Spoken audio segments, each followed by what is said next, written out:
एक समय की बात है, भगवान गौतम बुद्ध एक गांव में धर्म सभा को संबोधित कर रहे थे।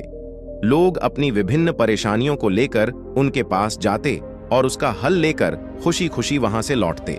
उसी गांव के सड्डीडीडीएचके के किनारे एक गरीब व्यक्ति बैठा रहता तथा महात्मा बुद्ध के उपदेश शिविर में आने जाने वाले लोगों को बड्ढे ध्यान से देखता।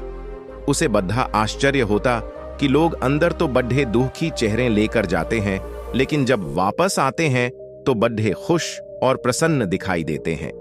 उस गरीब को लगा कि क्यों न वो भी अपनी समस्या को भगवान के समक्ष रखे। मन में यह विचार लिए वह भी महात्मा बुद्ध के पास पहुंचा। लोग पंक्तिबद्ध खड़ी डीडीए होकर अपनी समस्या को बता रहे थे। जब उसकी बारी आई तो उसने सबसे पहले महात्मा बुद्ध को प्रणाम किया और फिर कहा, भगवान, इस गांव में लगभग सभी लोग खुश और समृद्ध हैं, फिर मैं ही क्यों गरीब हूं? इस पर उन्होंने मुस्कुराते हुए कहा, तुम गरीब और निर्धन इसलिए हो क्योंकि तुमने आज तक किसी को कुछ दिया ही नहीं। महात्मा बुद्ध के पास सेठ रतनचंद दर्शन को आए तो साथ में ढेरों साम्राज्ञी उपहार स्वरूप लाए। वहां उपस्थित जन समूह एक बार तो वाह वाह कर उठा।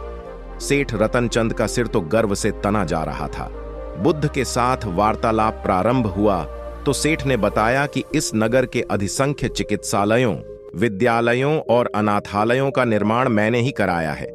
आप जिस सिंहासन पर बैठे हैं वह भी मैंने ही भेंट किया है, आदि आदि कई दान सेठ जी ने गिनवा दिए।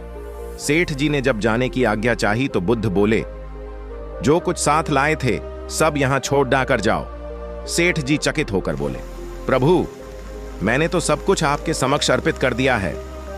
बुद्ध बोले, नहीं, तुम जिस अहंकार के साथ आए थे उसी के साथ वापस जा रहे हो। यह सांसारिक वस्तुएं मेरे किसी काम की नहीं। अपना अहम यहां त्याग कर जाओ, वही मेरे लिए बड़ा उपहार होगा। महात्मा बुद्ध का यह कथन सुनकर सेठ जी उनके चरणों में नतमस्तक हो गए। भीतर समाया हुआ सारा अहंकार अश्रु बनकर बुद्ध के चरणों को धो रहा था। भगवान बुद्ध एक पेड्डे के नीचे चबूतरे पर बैठे हुए थे, हर भक्त की भेंट स्वीकार कर रहे थे। तभी एक वृद्धा आई। उसने कांपती आवाज में कहा, भगवान, मैं बहुत गरीब हूं, मेरे पास आपको भेंट देने के लिए कुछ भी नहीं है। हां, आज एक आम मिला है, मैं इसे आधा खा चुकी थी। तभी पता चला कि तथागत आज दान ग्रहण करेंगे, अतः मैं यह आम आपके चरणों में भेंट करने आई हूं। कृपा कर इसे स्वीकार करें। गौतम बुद्ध ने अपनी अंजुरी पात्र में वह आधा आम प्रेम और श्रद्धा से रख दिया, मानो कोई बद्धा रत्न हो। वृद्धा संतुष्ट भाव से लौट गई। वहां उपस्थित राजा यह देखकर चकित रह गया। उसे समझ नहीं आया कि भगवान बुद्ध वृद्धा का झूठा आम प्राप्त करने के लिए आसन छोड़कर नीचे तक हाथ पसार कर क्यों आए। पूछा, भगवान, इस वृद्ध में और इसकी भेंट में क्या ऐसी विशेषता है